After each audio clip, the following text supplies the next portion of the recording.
Good morning. You may note that I'm not at home today, and yet I am at home. This has been a comfortable spot for me for many, many years. Today I'd like to talk to you about time. Time in music, how we perceive time, and how God regards time. There is a timing or a pattern in music that is so common that it's called common time. It's actually just 4 beats per measure. And it's so common that every genre uses it. And most of the music that is written in each genre uses 4/4 time, more than any other timing. It doesn't matter if it's jazz or country or rap or classical or pop. You name the genre, probably 75% of the music in that genre occurs in 4/4 time, and thus the name common time. When you were a child, some of you took piano lessons, and you probably learned a piece that was not in common time. It was in 3/4 time, and it was called Minuet in G by Johann Sebastian Bach. And it sounded like this.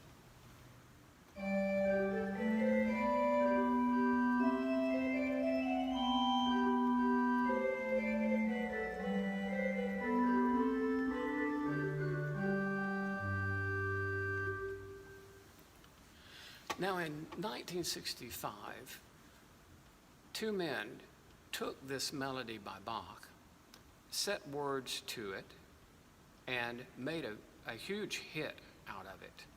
And it went something like this.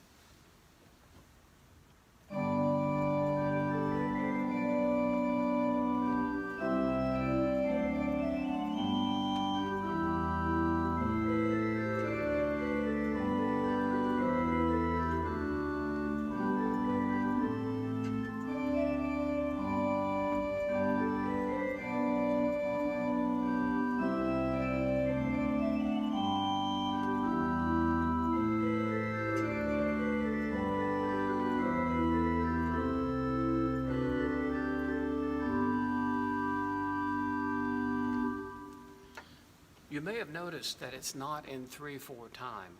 They added a beat per measure and put it into common time, or 4/4 time.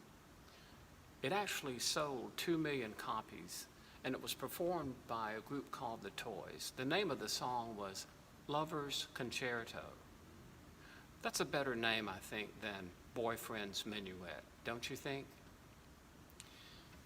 Time is a common experience for us all. An hour for me is the same as an hour for you, technically. But do we perceive time always in the same manner? I don't think so. If you think about a person that has a sense of urgency, for example, opposed to a person that, say, is at leisure, they may experience time very differently.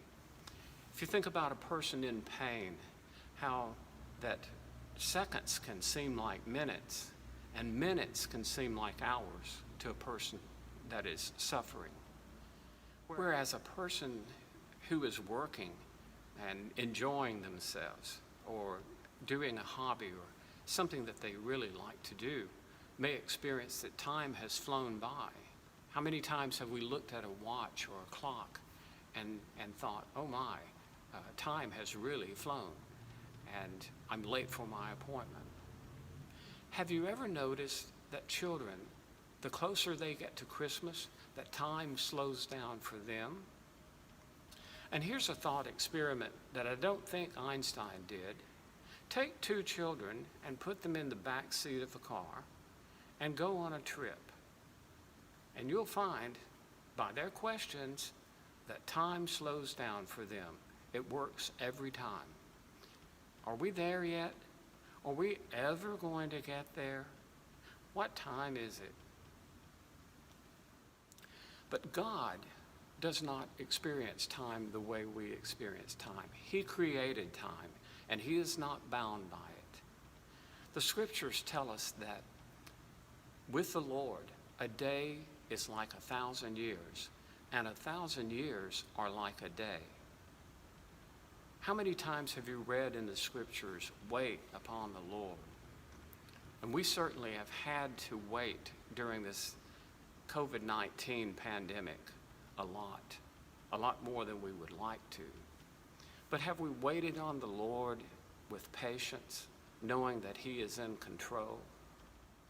Or have we waited with impatience and maybe frustration and even complaining sometimes, wanting to wrestle that control from Him and have control ourselves?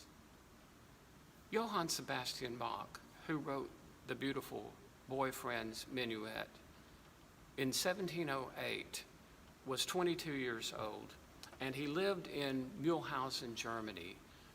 He was there for a year, and during that year, the mayor of the city died, and Bach was required to write the music for his funeral.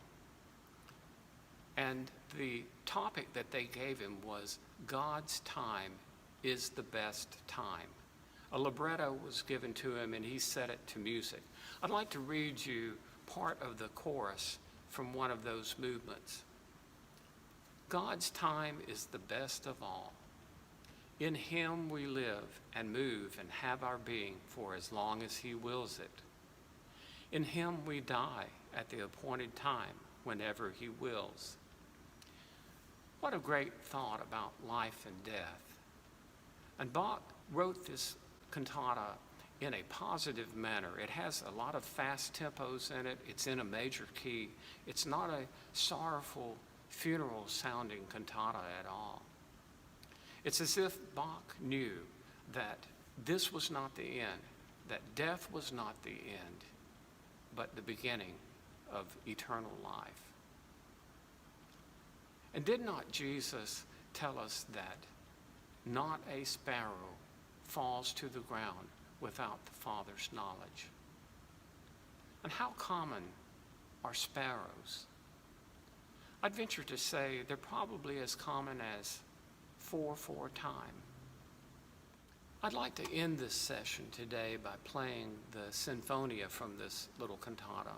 It's only a couple of minutes long, and I've played it many times for funerals here and for communion, because it is a positive, beautiful little piece of music. But before I go, I'd like to remind you that during your time of waiting, during this COVID-19 situation that we find ourselves in, as you go to God in prayer for yourself, for your family, for others, that you would be reminded that every prayer that you pray is heard, just like God knows every sparrow that falls to the ground.